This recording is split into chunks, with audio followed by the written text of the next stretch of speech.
Yeah, boy, it's October 27th, and it is episode 127, and this is the Fantasy Football Auctioneer. I'm your host, Uncle Buckets. The Fantasy Football Auctioneer is the official podcast of thefantasyfootballauction.com, the internet's only website dedicated to fantasy football auctions. You can find us on Facebook at facebook.com/fantasyfootballauctioneer, or follow us on Twitter and Instagram. Whoa, we are at Fantasy Auction. Got a lot of jostling going on in the background, and we got a great show for you tonight. It's week 8, and tonight we're talking NFL news, waiver wire targets, and lineup questions, and much, much more. But of course, our experts, they're always here. He's coming off a big win over yours truly in our big auction. Blister, 20% over the projection this week. Not too shabby. Hey man, I needed a win bad in the auction. It's pretty tight again this year. Tight race, and I'm still believing. Maybe I'm a fool, but I'm still believing some of these receivers that I drafted are going to turn it around and start putting up numbers like Randall Cobb and Brandon Cooks, and hopefully Elshon can stay healthy. In different leagues, I have him and Jarvis Landry, and can keep going, and Forsett can keep going. Like, he obviously got off to a slow start. Dougie Martin's owned in a lot of my leagues as well. So a lot of guys I still have faith in. They've been showing some glimpses lately. Maybe they've had some well-timed bye weeks. Hopefully Cobb's shoulders held up. But yeah, I needed that one, and I need to go on a bit of a run to secure a playoff berth and make me a happy boy. I think I was projected for just over 120, and I went to 107. You're projected at 107 and went for over 120, so didn't quite work out the way I had planned it. But then you can never trust the Yahoo projections. No, don't ever too closely, right? Yeah, they're never never that accurate. It's yeah, like it was create all the projections like this. It's a weird thing. Anyways, but I could use the win there too. Was in a little bit of trouble, and yeah, you didn't even start. Well, you started at tight end, but you started him, and he was on his bye because you had no one else. Did you just miss a waiver wire there? No, I put in two. I put in for him, hoping that he would be healthy enough to play on ASJ this week. Oh yeah, right. And I put in a second one half-heartedly on Ben Watson, but I used the same guy to drop. So when I got ASJ. Then the second claim I put in didn't go through, but I wasn't too concerned because I was hoping that ASJ was going to be able to play, but that just didn't happen. So it did not, but he beat me anyways. Thank goodness. Who lost? I wonder in Survivor. Who's gone this week? I don't know. I was gone week 1, so. Goosh? Okay, Goosh? Good. Right. Well, not good, but I hated losing out on that one too. All right, well, we already heard his voice, but his intro is he's just sad, and I'm sure it's because of the situation in San Francisco. The Jays leave 2 on there late in the game, which was tough. All of this just making poor Slim sad. You okay, buddy? Yep, doing okay. Baseball was rough. Football, pretty much expected, so it doesn't make me that sad at all. I texted my brother-in-law and asked him what he thought of the Niners, and he said, they just make me sad. I thought, that's probably about the appropriate response. They pretty much killed anything they've ever done there in the last 4 or 5 years with terrible management, so. Oh well, until that owner decides that he's going to not be a greedy little puke. Pretty much what you're going to look at. That's what it's going to be. And I mean, before we get into it, I'm really I'm not struggling now, guys, but I guess you're sad, but I'm shocked. I was looking over my dynasty team again last night, and there's no the rhyme or reason is I own Freeman, but like there's no rhyme or reason that I should be sitting in 3rd place with that team, but. Like preseason, right? Like I had already written it off. You said it. It's Freeman. Yeah. But I don't. How much? Look at how many more points he has than even than the other top running backs. Like it's stupid. Well, and that's where I'm trying to realistically evaluate my team. And like you take the outlier out, and then how good is my team?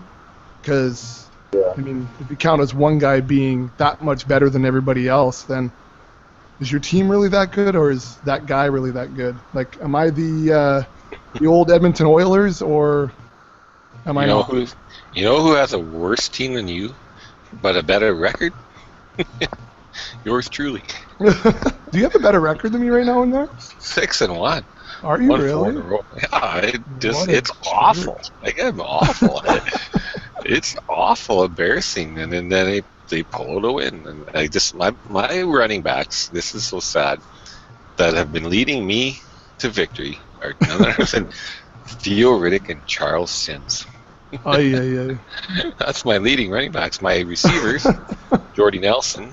You know how he's doing. Yeah. Antonio Brown has had a couple of rough outings with no Big Ben.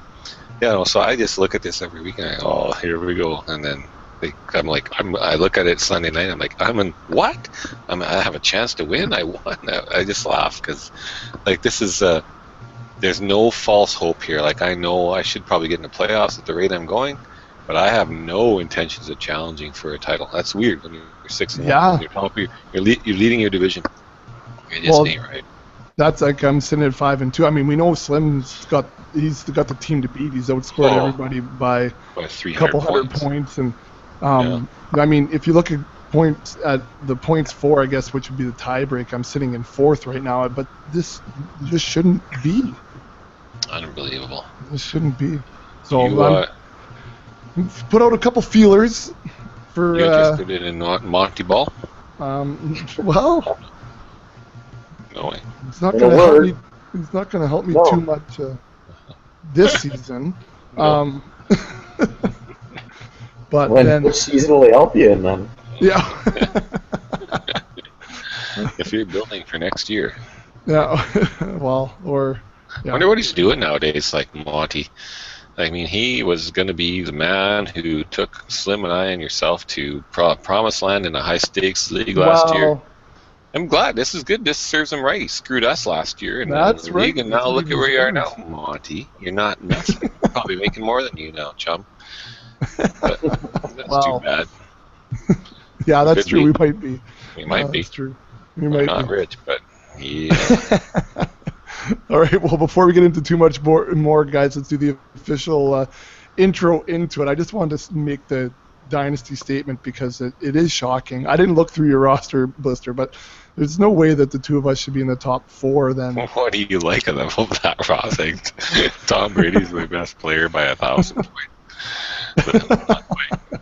I mean, well, I didn't even play John Brown this week. I thought he was hurt.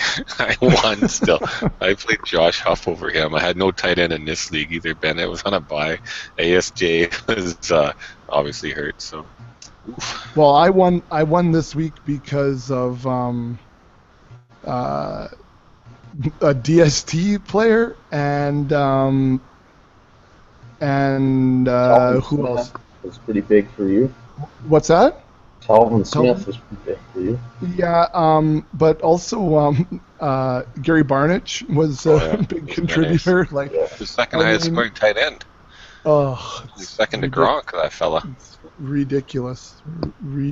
I have Devontae Freeman, and then my next running back is Matt Jones.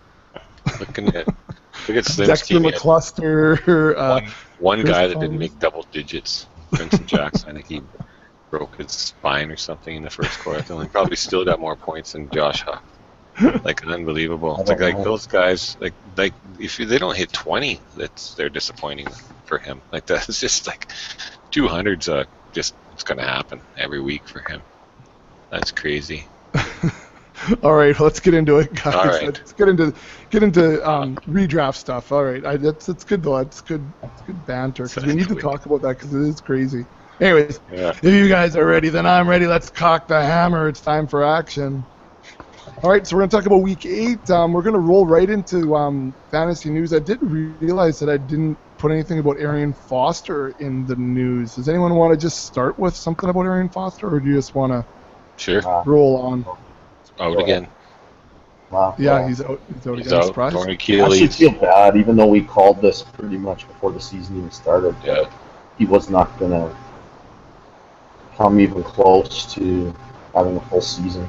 I think But I said that something like non-contact. in the next 2 years he wouldn't even have 16 games under his belt, and it might happen. I feel bad though because he's good, and I mean, it's just fluky things kind of. I thought it would be his back that took him out, not an Achilles and a torn groin, but I don't know. Non-contact too. That's the thing. Hey, like he's just splitting out wide, and that's it. That's too bad. It's an old man injury. Oh yeah, exactly. Pop an Achilles, it's like you should be playing racquetball. That thing goes, but I don't know. It sucks, but hopefully you didn't invest much because you probably got him for fairly cheap. Probably as your RB3 or something like that. Well, on the bright side, Alfie Blue could start for me in Dynasty, so now I could have a starter. Of course, they're talking about having a committee, which they probably will. He had one good game last time Foster was out, but I mean, I'm going to cling on to him like there's no tomorrow, like I'm a sinking ship, and hope that he can ride me to him and Charkandrick West, and my two boys. I hate to bump Theo and Sims out of the picture, but yeah, they've been doing so well for you. I have to slide down my depth chart a little. Well, Arian Foster, just on that note, some about you. Hopefully, you got him cheap. We did have an AAV for him at $15 as Ep127 preseason. So yeah, he was considered a zero on the VI. When you drafted, I mean, if you had an early draft, you probably got him for cheaper than that. Remember, there was buzz then. Oh, he's not going to miss as many games, and price kept going up. But he was ranked 7 spots ahead of Devontae Freeman, so we all projected that. The guy we all got wrong. Yeah, well, who got him right? Come on. I want to know. I got it. This staying with Dynasty, unfortunately, but I got a text from Bots. He goes, I was just looking back, and you offered me a 210 for Devontae Freeman preseason, and I turned it down. It's like, now I'm kicking myself. Yeah. So, Goals would have been 210. So, and he said no, too rich for his blood. 210. So who would have known? Anyways, let's get into the fantasy football news buy or sell, guys. This is where we take a look at the latest football headlines, and our experts they either buy or sell the implications of the headline. First one we have here is Jason Garrett says that Dez had a quote-unquote good workout on Monday. Reminder that we record this on Tuesday night, in case you don't know. So Jerry Jones, of course, was the one doing all the talking for the Cowboys. But he said Sunday night that there's a really good chance of Dez making a return against the Seahawks this week. And apparently on Monday, Jason Garrett said that he did have a good workout. So things seem to be progressing, even though we thought he might be progressing for week 7. But Jason Garrett did say we'll work him in and see how it goes this week and see if we can get him on the field. So Blister, we'll start with you. Buy or sell? If Dez is back, well, then there's just no other wide receiver in Big D worth owning.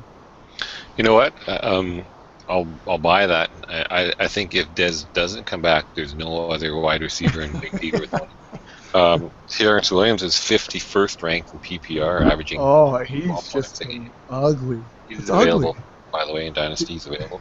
And Cole Beasley is 67th. So, they're both not doing a heck of a lot. Usually Terrence gives you 1 or 2 big games here or there. Maybe he still will. Maybe it'll help him if Dez comes back. Maybe he won't get any attention and it'll all go to Dez and he'll pull a couple of rabbits out of his hat this year. But I'd stay away from them all, especially, until Tony's back and Dez is back and that offense gets rolling again and they can get a running back established. I mean, Run DMC looked really well, but it's just, it's gross right now there. It's not, nobody there you can really rely on a weekly basis. And now we'll talk about it later, put all of our chips in for Run DMC. Anyways. Wow. We'll wait till we get there. So this one's coming to you. Mike Tomlin is quote-unquote comfortable with Big Ben returning this week. So the Steelers head coach said that he didn't say directly today in the news, but he did say it was directed that all signs are pointing to the Steelers using this week to prepare Ben Roethlisberger to play against the Bengals this week. So we know he's been out for 4 weeks with a knee injury. He did practice last week and was listed as questionable heading into last week's games, but then came up as a game day inactive. So Tomlin says that they're comfortable with him so far with his availability for the weekend. So Slim, buy or sell? Big Ben in, that equals Antonio Brown, wide receiver 1, Le'Veon Bell, RB 1. Complete buy. I've got them both as the wide receiver and RB2s at their respective positions this week, so that shows you what I think this effect is going to have on both of them. I mean, I've always had Levy in high. I don't think statistically the guy could still put up numbers even without him in there, but now this is definitely going to help Antonio Brown a lot, get him back to where we thought he should be all season. So start them both with the utmost confidence.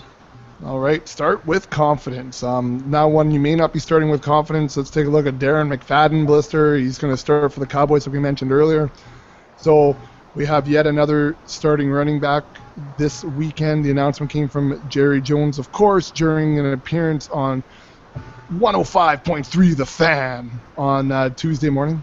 I'm trying to build up for my B93 voice. Yeah. Right on. B90, the CFOB. Like that, right? We should get a little side gig there, maybe. Yeah. WNBC. Well, maybe you could get, if you did work there, maybe we could use the studio for pods. Maybe that'd be a good idea. I thought about it at one point, but then we'd have to leave our house at night. That's good. Get me out of here for something other than hockey. This tells you how exciting the Darren McFadden news is, that we can just go into AM radio talk right in the middle of the news article. Anyways, Jerry Jones says that Darren McFadden will get his first chance to start since signing with the team as a free agent during the offseason. So, Blister, buy or sell? Last week he had 22.4 points in PPR. Buy or sell? He can do it again this week as the starter. I'll sell it. I'm not a big fan, and I think they got a really tough matchup with the Seahawks. So I just, if Dez comes back, maybe they'll give a little more attention to him. But again, it depends on who's throwing the ball. I'm sure that, like I said, it's a tough offense right now. If Castle's at the helm and Dez is out and Run DMC's your starting running back, it's a little worrisome probably for a Boys fan. So I'm going to sell. I don't think he does it again this week. I'd like to see him do it. I'd be happy for him, but I don't think it's happening.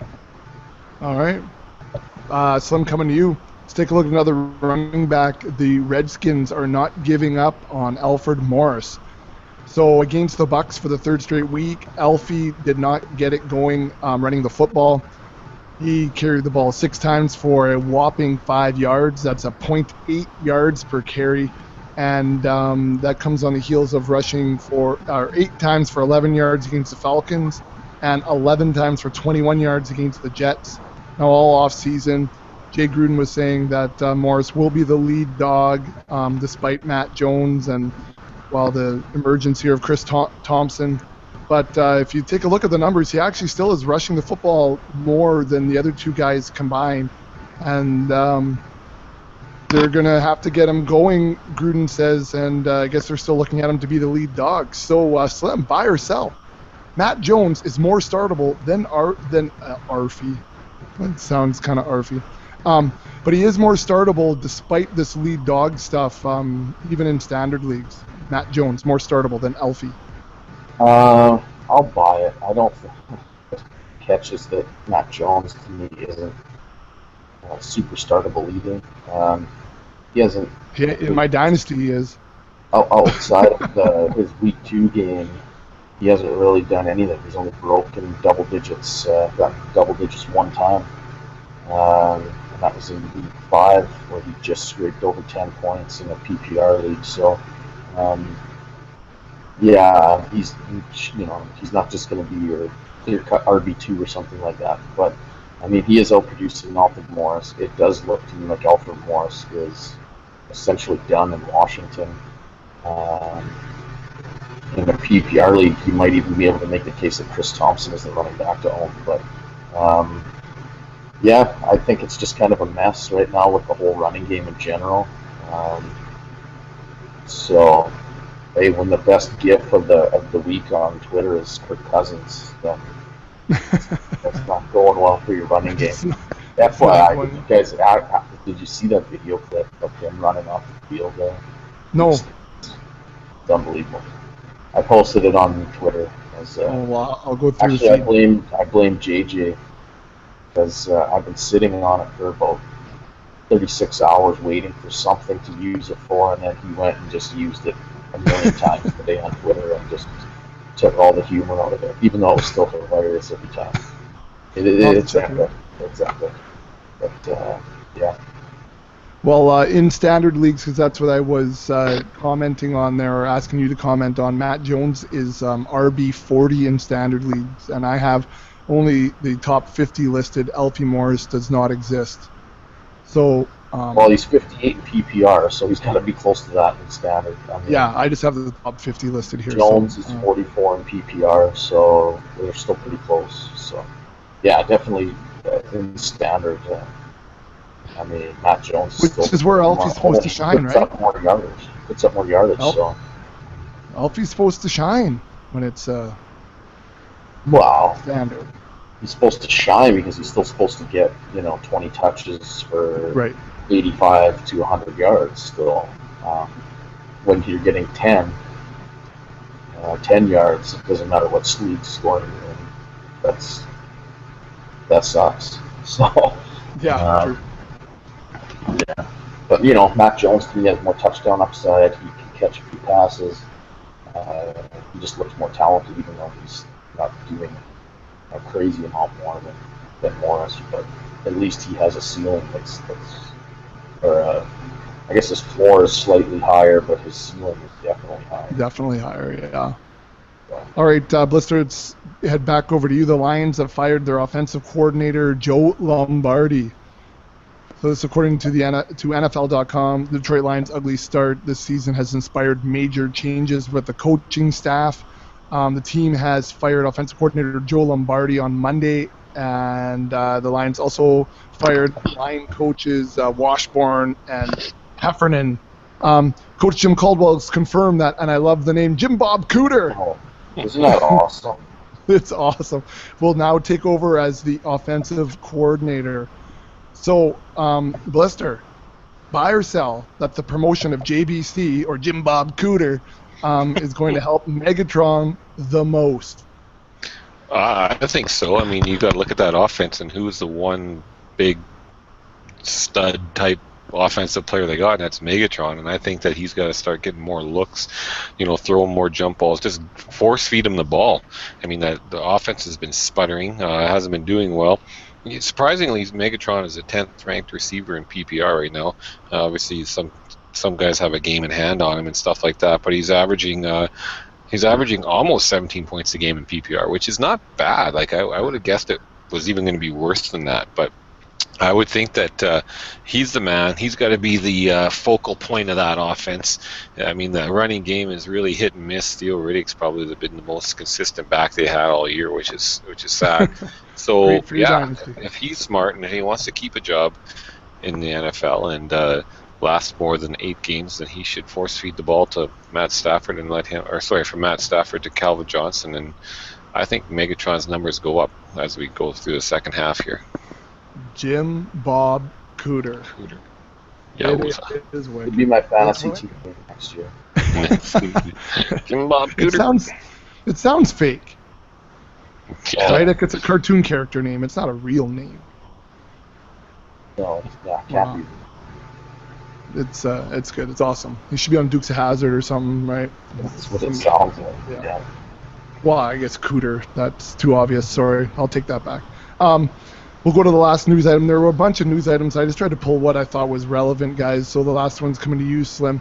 The Packers are hoping to have Devontae Adams for Week 8. So Aaron Rodgers, this is according to ESPN, Aaron Rodgers might finally be able to throw the football deep again, as the Packers quarterback will likely have Adams back for Sunday's game against the Broncos.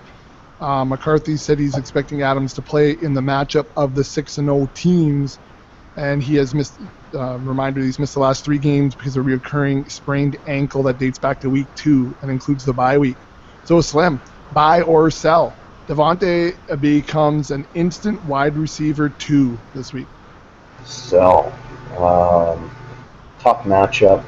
If you look at 4-for-4's adjusted fantasy points allowed metric, this is the third best passing defense they're going against all year. I don't anticipate there being tons of points scored. James Jones has already come in and taken a lot of, especially red zone looks that Devontae Adams might get. Ty Montgomery's shown he's capable. So just because he's back healthy doesn't mean he's just going to eat up a whole bunch of targets or anything like that, especially in a matchup like this. So I'm selling him. I think I have him as about my wide receiver 40 or something like that this week. So yeah, he's not even startable, sort of 46. So he's not even startable for me in 3 wide receiver leagues. So yeah, I'm selling that. Big fat sell. A big fat sell. All right, sell. let's close up that segment then, guys, and let's move into the next segment, which is called Live Wire. So on Live Wire, we take a look at the waiver wire and we take a look at fab budgets, and the guys tell us who they should be and who you should be targeting heading into week 8. Blister, to start with you, give us a name on who you should be targeting. Oh, shoot. Well, I've talked about him earlier. I don't think we've mentioned before, but Charles Sims in Tampa Bay, especially in a PPR league. I've talked about him earlier, yes. I don't know if we talked about him Tonight in the live wire tonight segment. you have. No, Yeah, Charles, tonight you have. Yeah, he's you've been just, bragging him up. Yeah, well, he's the man. So, I think he's relatively low owned, roughly 33% Yahoo, maybe 51 ESPN. I think I wrote down somewhere. So, I mean, Doug Martin has been playing well, but PPR back, he's been catching the ball, making some good plays. So, if you're looking to maybe get about a dozen points out of him in a week, filler or something like that, then grab him. Maybe you can lead your team to a victory. Maybe you can. Maybe victories would be good this time of year. This is their so important. Well, they're always important, but now you're just praying, Slim, who are you praying for this week? I guess not who you're praying for, but who are you picking up? Take the low-hanging fruit. I'll just mention a couple of quarterbacks, and then Blister can kind of go with who he wants to next. Make sure you guys do lots of talking so I can set up this to the man. None of this rushing through stuff, you jerks. I'm not going to talk about anyone really specific, but just the fact that there's some decent options out there this week and beyond. I mean, Derek Carr had a great week in week 7. He might be readily available in your leagues. Teddy Bridgewater had his best game of the season. He could be very readily available. Even guys like Jay Cutler. They've got a lot of weapons. He didn't start the season off great, but he comes up. He's going to play San Diego in week 9. We just gave Derek Carr the torch. So this could be a good preemptive move for you. Ryan Fitzpatrick, for as unflashy as he is, he's looked great with Brandon Marshall, Eric Decker. So those are 4 guys right there you can probably get for under $10. And stream those guys with, we were talking about it off the air. I know Blister's a guy, in one of his leagues, he's got Matt Ryan. Took him as a starter. He's been kind of up and down. Maybe you blew it and did the same thing with somebody like Matt Stafford. Maybe expected bigger things from Russell Wilson. You're looking for an option now. You want to play the matchups a little bit. And so those are some guys that I think you can get fairly cheap that are probably readily available and will allow you to stream for the next couple of weeks. So I would look for those guys on the waiver wire. All right, Blister. Slim, I like the idea of starting to look forward a little bit. I mean, are you already looking forward as far as fantasy playoffs go, or not quite there yet as far as your waivers? Personally, I'm not. I wouldn't be shocked if some guys are. I mean, right now, with bye weeks still kind of in full force, for me it's more important to just make sure I've got good bye week filler for the next couple weeks. I mean, maybe that's where I'm just looking ahead a week or two to see You know, which players on my rosters have bye weeks coming up in week 9 and week 10, things like that. I feel like week 10 is a pretty busy bye week. Maybe that's just I have a lot of guys on those teams, but um, so yeah, just maybe things like that. I mean, there's always the potential of an injury still happening, and you might have to spend a big chunk of your money on a running back or something still. So Right. I don't necessarily want to handcuff myself quite yet. And you should be in a decent spot, I think, where you would already have somewhat decent options moving forward to the end of the year. I would hope, especially at the quarterback position where it is fairly deep. So I don't think it's imperative that you have to start looking for that yet. But I guess you can never do it too early. True enough. True enough. Blister, you got a list going there? Sure. Nate Washington in Houston. Cecil Short's been banged up. And DeAndre Hopkins gets a lot of attention. Again, guys are having trouble finding wide receivers right now, filling some holes. I mean, he's capable of having a big game, but he should be fairly steady, I think, consistent, you know, getting enough looks to make him a PPR relevant receiver. With bye weeks coming up and other things, maybe some of your guys just aren't performing. Take a look at him. I mean, surprising as hard as that offense is to look at and think, well, here's a guy you want to have from that offense. I mean, they do put up some decent numbers. DeAndre Hopkins is a monster for not having any quarterback and anything like that. So I mean, teams have got to be giving him the attention. They got no Arian Foster, so maybe they're going to have to throw the ball a little bit more now. So yeah, take a look at Nate Washington if you're looking for someone. All right. Anyone else? I got a couple more lists to do here. Come on, you got to have something. For me? Yeah. Oh yeah, I can. Well, I mean, David Cobb. David Cobb's eligible to turn week 9. Drafted, he's a rookie running back by the Titans. Right now, there's no Titan running back that's running away with any job. Terrence West will probably get cut when they bring back David Cobb. So in Dynasty, if anyone wants to look for a 2-for-1 deal, I could probably package up West and Monty Ball. Monty Ball, that's probably some future considerations. A hell of a deal. But David Cobb, I mean, I wasn't a huge fan of him in the preseason. I still am not. But he might get an opportunity because nobody's running away with it. Antonio Andrews is there, and he's a guy, I suppose, too, that could be just as easily on this list. He had 57 yards last week and 10 carries, and the talk is that he should get the ball more, and he sure should. I mean, that's a 5.7 average. It's probably about 3.7 better average than anything they've done all year long. So Bishop Sankey had one good game. I think he's completely cuttable at this point, and you set him free. So David Cobb there. Jordan Reed, if he had been cut because of his concussion and his history of injury troubles, pick him back up. Two touchdowns last week. It's Adam. Yeah. Yeah, and he's a favorite target of Cousins. So as long as he can stay in the game, he's going to be very, very productive. Take a look for him. Obviously, we mentioned Alfie Blue earlier. He's probably going to get the first chance at carrying the ball in Houston. Hopefully, he can be productive enough to hold off Chris Polk and Jonathan Grimes. But there you go, 2 more names. With Foster out of the mix, keep a look at them. You might have to pay more for Alfred Blue. You might be able to get Polk and Grimes for significantly less. It's just they're a bit more of a gamble. They're going to do a committee approach, but I think if one guy was to grab the ball and do a good job with it, they're going to give it to him because they need some kind of consistency there in the offense to go along with Hopkins. So there's a few more names. Brandon Oliver, I actually scooped him off the waivers in the league last week because we were kind of hurting at running back, and he put together double-digit fantasy points for us. Nothing fancy, but he had 6 or 7 catches and enough yards to put together double-digit fantasy points, and it was nice to have him in our lineup. We only lost by 90, so that was good. He really helped fill the void. Maybe not quite 90, but CBS, the CBS league, I think we lost by 65 or something stupid. What? That team is so up and down. Yeah, one week we're like throwing 200 points on the board, the next week we're getting stomped by somebody. So yeah, it's not been good for the boys up north so far this year. Wow. They're inconsistent. 3-4, I think, now in the league. Is that what it is?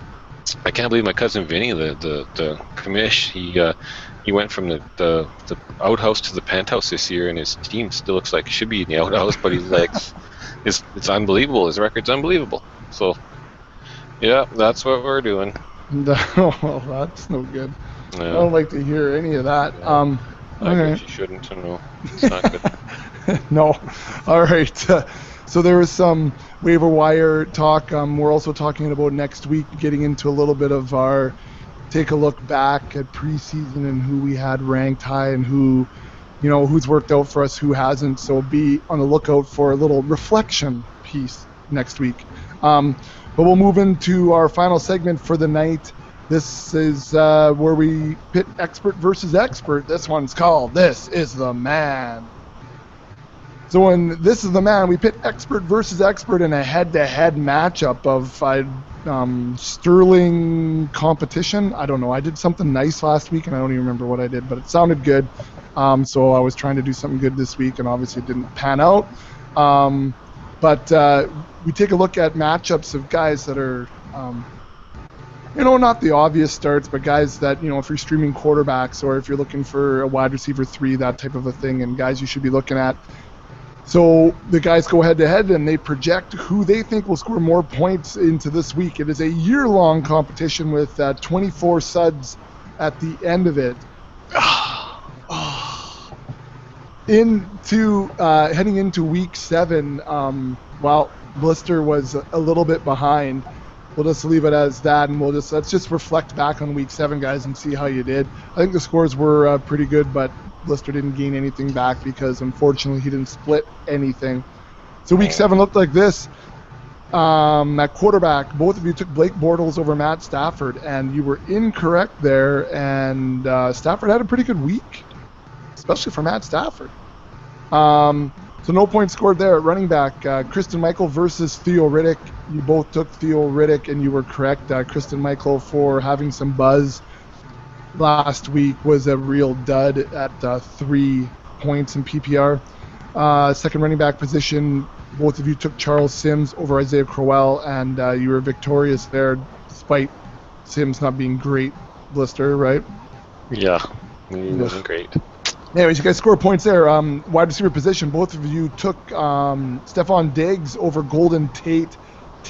Despite Matthew Stafford having a good week, only scores 3.4 points, so you both score a point there.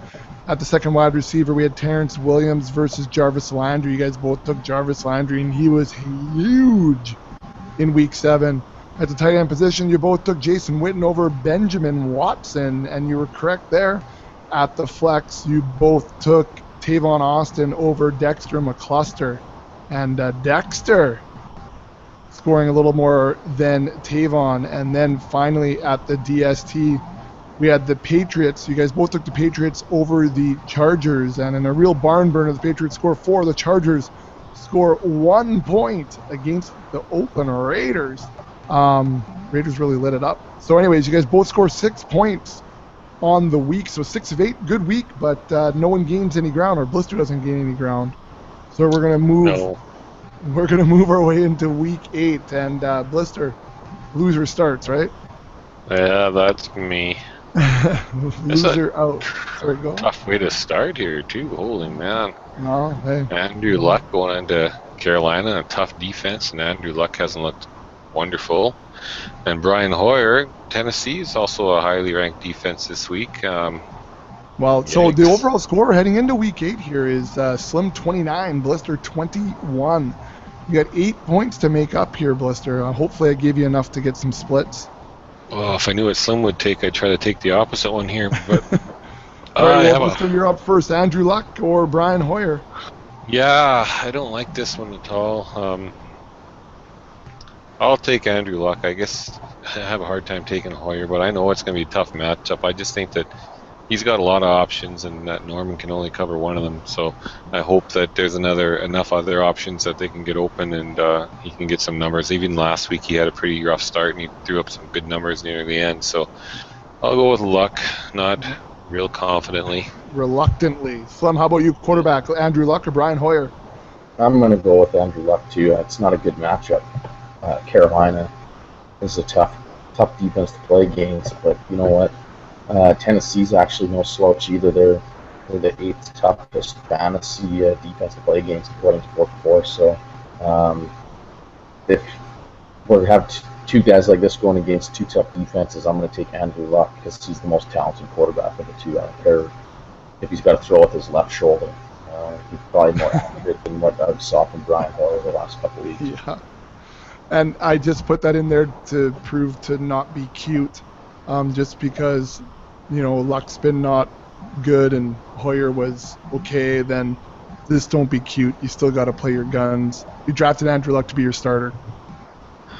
Well, in this case, for sure. I mean, if you had, I think you would be on that. I don't know, Eli Manning or something. That maybe you didn't draft, that you just picked up right week 2 off free agency.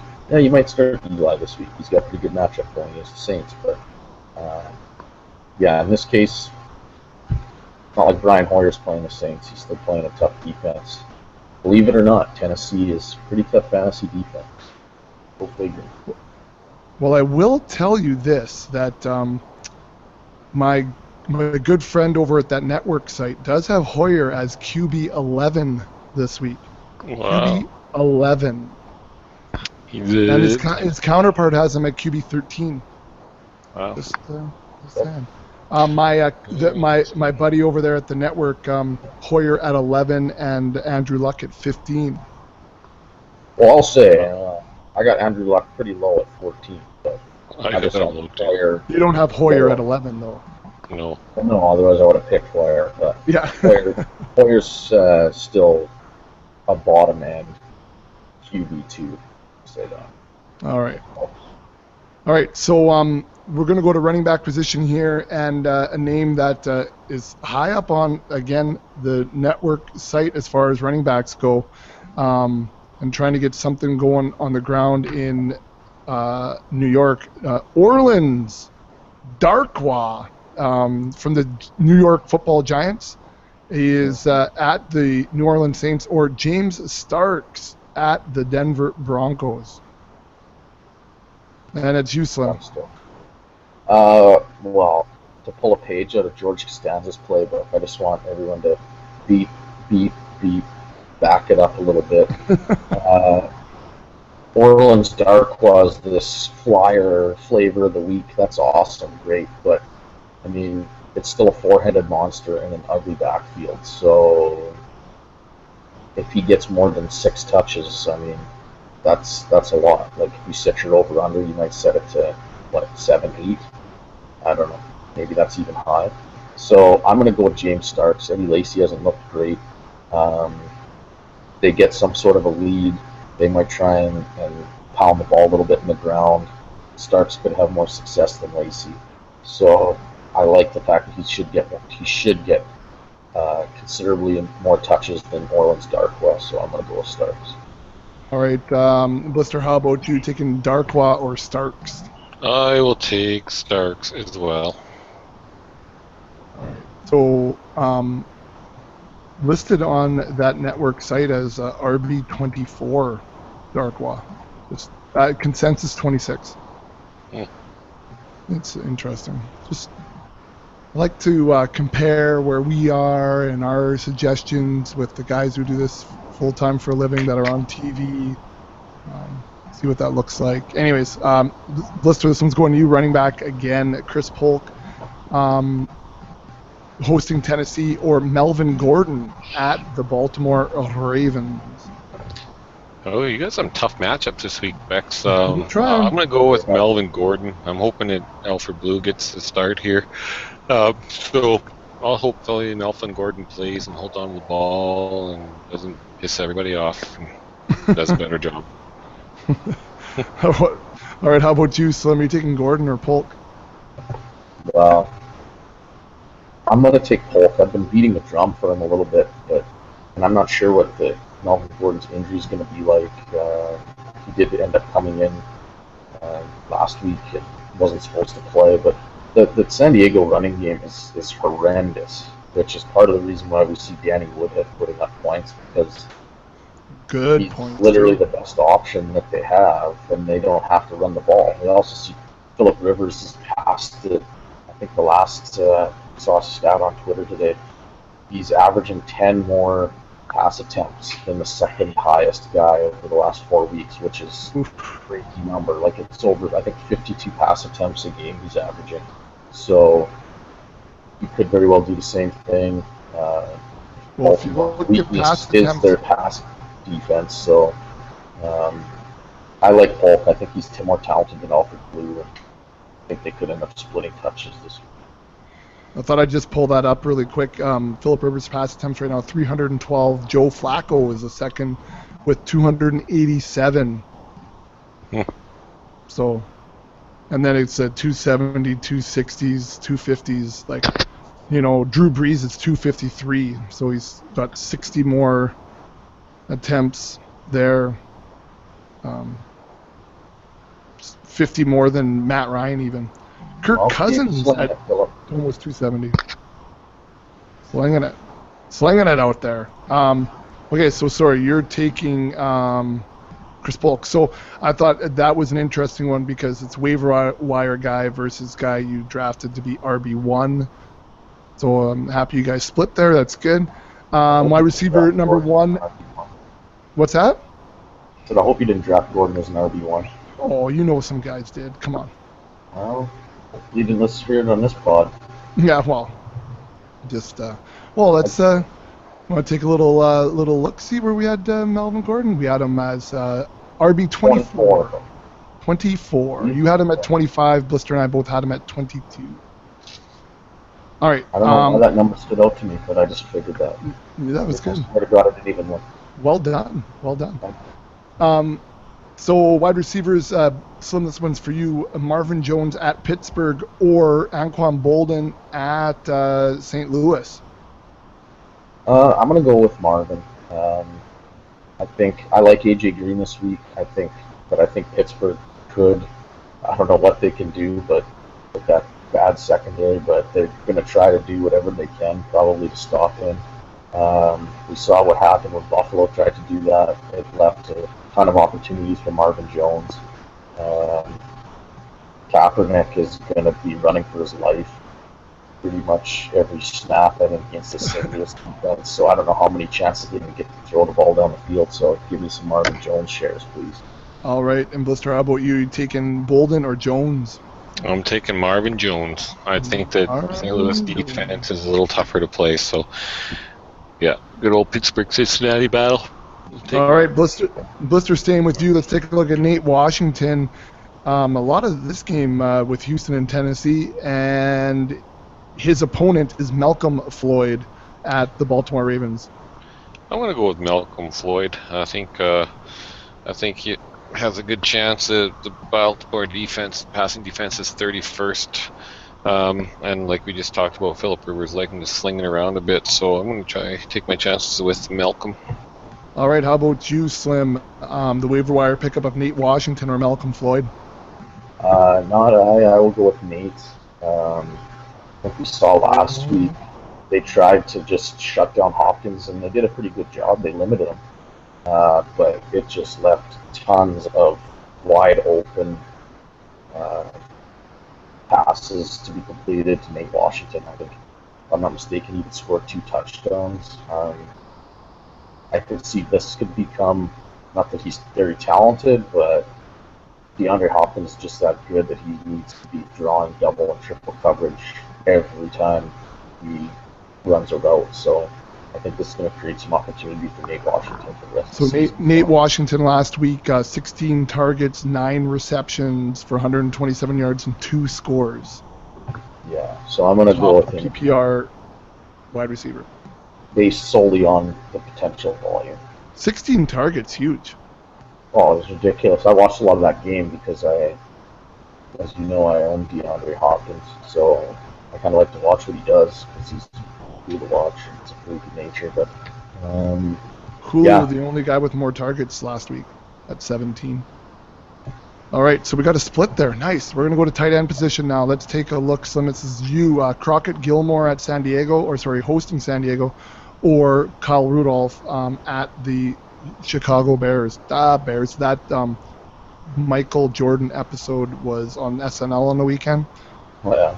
With the hula skirt. Pretty good. Anyways. Yeah. The Bears. I'm going to go with Crockett Gilmore.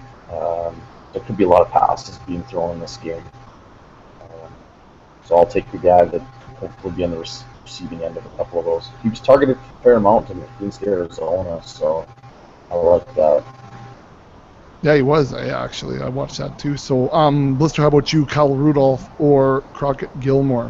Which is a wicked name, by the way. Crockett Gilmore for me. All right. Speaking of Dukes of Hazzard. Yeah, Jim Bob Cooter and Crockett Gilmore. Actually, two like 80 shows there. You got Crockett and you got Cooter on the other side. That's not bad. All right, Blister, this one's for you, flex position. Let's take a look at Brandon Oliver, who we spoke to earlier, or CJ Spiller. I'll go with CJ Spiller, playing at home. Hopefully get him the ball. Maybe bust a big run off like he did in overtime about 4 weeks ago or whatever that was. Take my chances. Yeah. Take my chances. Cowboys and easy. Anyways, Slim, how about you? I'm going to guess Spiller here, but I'll throw it out there. What do you think that? What's that? What do you think that? Well, I just, if I've listened to previous podcasts over the last 100 or so episodes, you're usually pretty high on Spiller. The man crush runs deep, I know. No, I'm going to go with CJ Spiller. I just think that he's going to catch a few passes, and that'll be the difference over Brandon Oliver, who doesn't really offer tons in terms of a unique skill set to this offense, so it's hard for him to carve out a role. All right. And then DST, this one's for you, Slim. Are you taking the Broncos hosting the Packers, or are you taking the Bengals at the Steelers? Sorry, Broncos or what was my other option? Or the Bengals?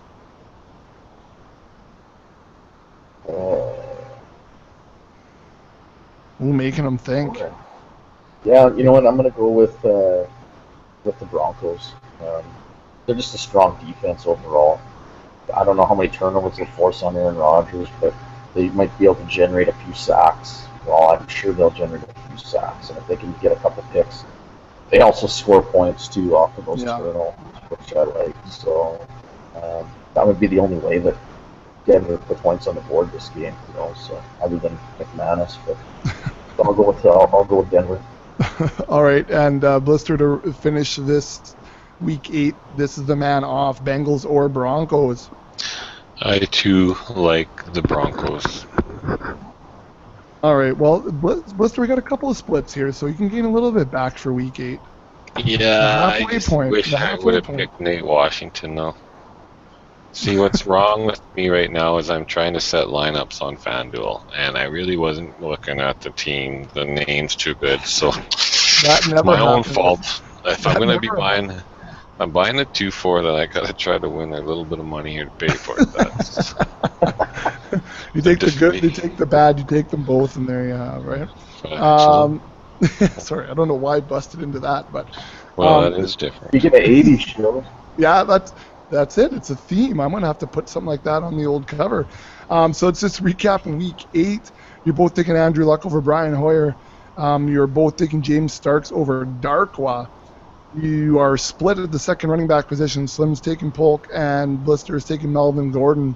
Wide receivers, you're both going to take Marvin Jones over Anquan Bolden. You split at the second wide receiver position. Blister is taking Malcolm Floyd, regrettably, we just heard. And Slim is taking Nate Washington. At the tight end position, you both take Crockett Gilmore over Kyle Rudolph. At flex, you're both taking CJ Spiller over Brandon Oliver, and at the DST, you will both take the Bronx over the Bengals. All right, and there you have it, guys. Week 8, episode 127. If you are a fan of the podcast, and still thousands of people in Season R, which is awesome, head on over to iTunes, subscribe, and give us a ranking. Or a rating. It'll help us move up the ranks. So if you want to support the podcast, that's one way you can do it. Don't forget, you can, just because it's in season doesn't mean that our website shuts down. We do update the rankings each and every week, so you can head on over to our website, thefantasyfootballauction.com, and check out our weekly rankings there. And if you like what you hear on the podcast and you like the stuff you see on the website, make sure you're staying tuned this off season for the second installment of our membership site. So we'll have that all fired up for you, getting into your auctions during the off season. So guys, that's about it. Next week you guys are gonna have to go solo. I'm in Niagara Falls. Yeah, I'm honeymoon again. Just kidding. Me and the prince are heading out that way. Fresh Prince of Bel-Air. Yeah, that's right. Yeah. Go up to the house about 7 or 8. Parents I'll carry you home. Smell you later. Into my kingdom. I was finally there. There you go. There you go. Another Well, show for all my another 80s episode. This is good. I might have to make a collage. This is. Whoa, it's not 80s. Come on. Oh No. yeah, isn't it? Oh, it's. I'm sorry. I'm sorry. I apologize. I got to get off the air after a mistake. One of my favorite shows, and you made me sound like would have been really old. So why should we even do that? I forget how much younger you are than us, Slim. I forget sometimes. He's just a spring chicken amongst us here, Blister. I know. He is lucky. On that note, I did have a kid today in class, in the hallway at an elementary school, stop and say, "Hey, can you just tip your head down for a second?" And I said, "Sure." He goes, "Oh, I just wanted to see if I had something in my teeth." Nice. I thought that was pretty good, actually. Pretty good for a grade 8 kid. I would have left him on the playground and whipped the dodgeball off his bean. I told him I choose to have this haircut. I choose to have this haircut. Choose you. That's good too. Anyways, before we get, we just lost a viewer, so I'm going to shut this sucker down. Anyways, I don't know when I'm going to see you guys. Actually, I'm in the high school at the end of the week, and on Thursday it is, and Friday actually. While you guys have your little professional development, I will be presenting professional development. And for the rest of you, I will see you when it's springtime in the Rockies.